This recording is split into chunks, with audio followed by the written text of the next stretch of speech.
নমস্কার বন্ধুরা, welcome back to my channel. আজ আমি চলে এসেছি আবার একটা রেসিপি নিয়ে।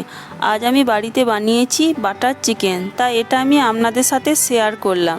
যদি ভালো লাগে তাহলে অবশ্যই একটা লাইক করবেন। তাহলে আসুন দেখে নিন। আমি 1 কিলো চিকেন ধুয়ে পরিষ্কার করে জল ঝরিয়ে নিয়েছি। এতে 1 চামচ আদার পেস্ট দিয়ে দিলাম, 150 গ্রাম টক দই দিয়ে দিলাম,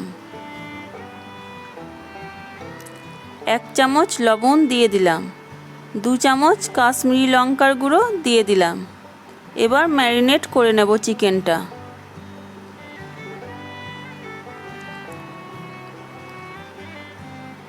এটা আমি 3-4 ঘন্টার জন্য রেস্টে রেখে দেব। এবার ওভেনে একটা কড়াই বসিয়ে দিয়েছি, এর মধ্যে আমি কিছুটা পরিমাণ বাটার দিয়ে দিলাম।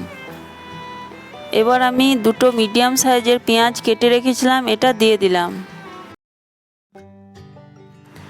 কয়েক টুকরো আদা দিয়ে দিলাম, 10 কোয়া রসুন দিয়ে দিলাম, একটা বড় সাইজের টমেটো কেটে রেখেছিলাম, এটা দিয়ে দিলাম।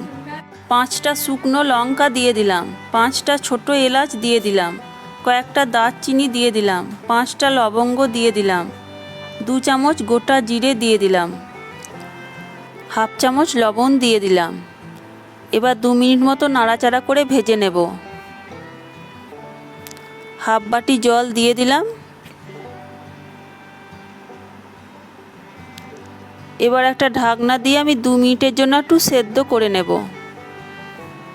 আমি আবার 2 মিনিট পর ফিরে এলাম। এবার আমি এগুলো নামিয়ে ঠান্ডা করে পেস্ট করে নেব।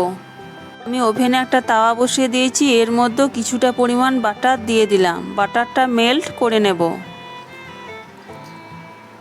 এবার আমি চিকেনগুলো তাওয়ার মধ্যে এক একটা করে দিয়ে দেব।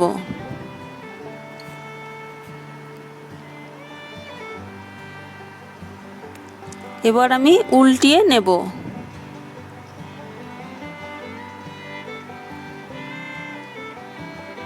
এই সাইডটাও কিছুক্ষণ ভেজে নেব।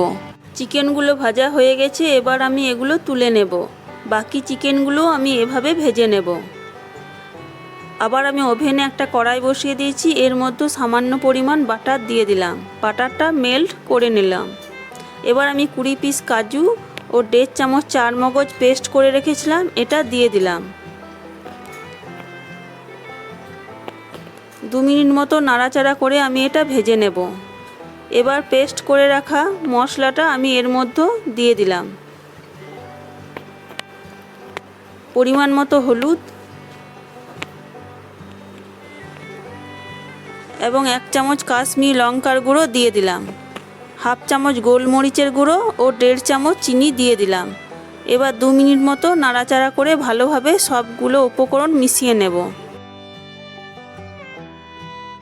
গ্রেভিটা খুব ফুটতে থাকবে, গায়ে তেলের ছিটে পাবে, তাই আমি একটা ঢাকনা ঢেকে দিলাম 3-4 মিনিটের জন্য এবং স্টিমটা কমিয়ে দেব। আমি 3-4 মিনিট পর ফিরে এলাম। মশলা থেকে তেল ছেড়ে গেছে, মশলাটা আমার কষানো হয়ে গেছে। এবার আমি ভেজে রাখা চিকেনগুলো এর মধ্যে দিয়ে দেব। তাওয়াটা ধুয়ে কিছুটা পরিমাণ জল এর মধ্যে দিয়ে দিলাম। এবার মশলাটার সাথে চিকেনটা 2 মিনিট মতো নাড়াচাড়া করে নেব। এবার আমি 2 মিনিটের জন্য একটা ঢাকনা ঢেকে দেব। আমি আবার 2 মিনিট পর ফিরে এলাম। খুব সুন্দর একটা কালার চলে এসেছে। আর একবার নাড়াচাড়া করে নেব, কিন্তু ক্যামেরাটা তখন অফ হয়ে গিয়েছিল। এবার সামান্য পরিমাণ কস্তুরি মেথি এর মধ্যে দিয়ে দিলাম।